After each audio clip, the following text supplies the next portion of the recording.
Hey guys, welcome back. I wanted to sit down for a few minutes after finishing my build on my A&K SR25 and actually talk about everything I did to it. If you guys go watch the original review of the gun, I really didn't give it a very high grade.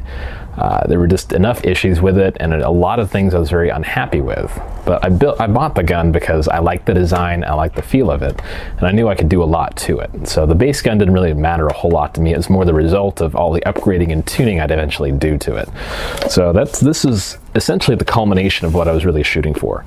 This is my completed A&K SR25. It's got quite a few internal upgrades in it, so I'm going to go talk about everything I did. And you guys just saw the chrono. It's shooting literally exactly where I wanted it to, right at 475, which is the limit for War Sports Narcos, which is coming up in late mid-June. So this is kind of what I built that gun for. You guys know I enjoy building rifles and new guns and even revamping some existing guns I have for different mil sims and different events I like going to. So we're going to sit down today and talk about my upgraded A&K SR25. So, upgrade-wise, we're going to start with the bucking, barrel, and hop-up. I left the metal chamber stock. It's already decent. It's not the greatest in the world. I just didn't feel like spending another 20 or 30 bucks on something I could really put towards something else. So the bucking, I got a Mad Bull, sorry, not a Mad Bull, Modify, soft flat top bucking and knob. I've had better results and better fitment actually with the soft buckings. They consistently fit better in KWA, VFC, Echo One, just about every brand I get. The hard buckings never fit in anything very well. So even though the durability might not be there from the higher FPS of a DMR, I still put it in here because the consistency and the results tend to be better. Barrel-wise, I stuck with ZCI. They're great quality for the money. Under 30 bucks, I got a 602 barrel, and the results from what I've seen are actually quite good.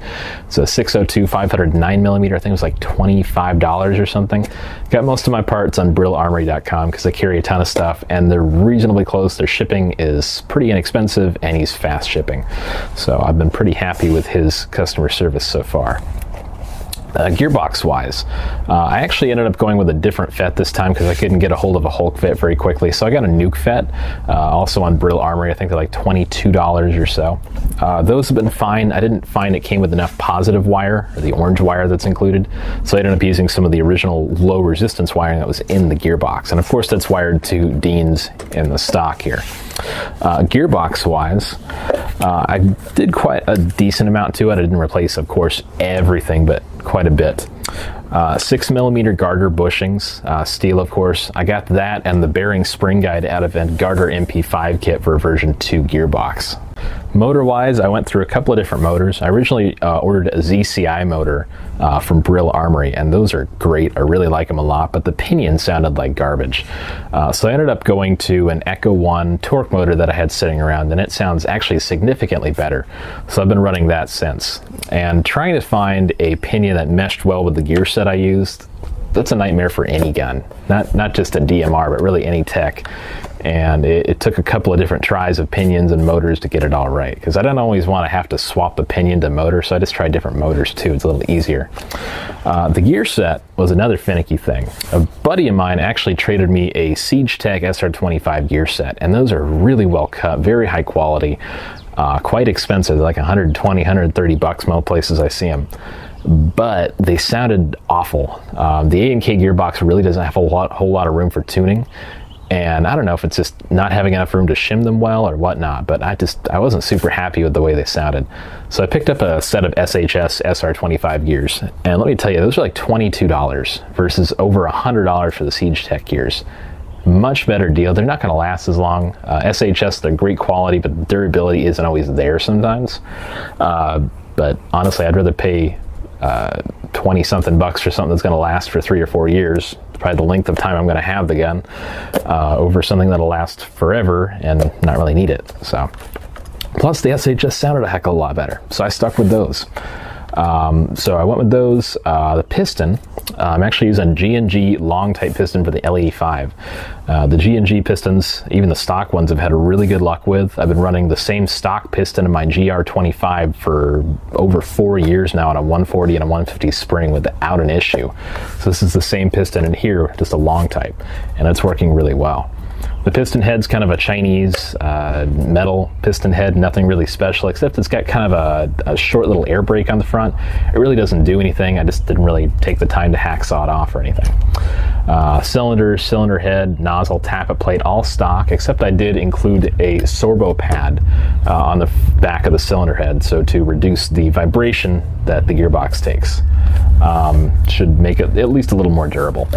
I put a 140 garter spring in there, so that's where that 475 FPS is coming from. And I also put a modified gearbox brace inside the hop-up, just actually behind the hop-up, so that way kind of everything's acts as one piece of metal instead of all the force hitting against the front of the gearbox.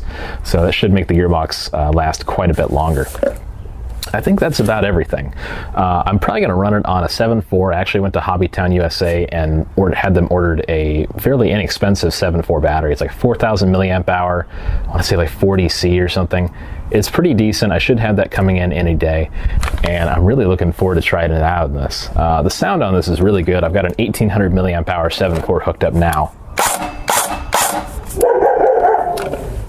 I think I'd take my neighbor's dog off there. The sound's pretty good. It sounds a lot better than it did stock. Now, ultimately, I'm pretty happy with the build.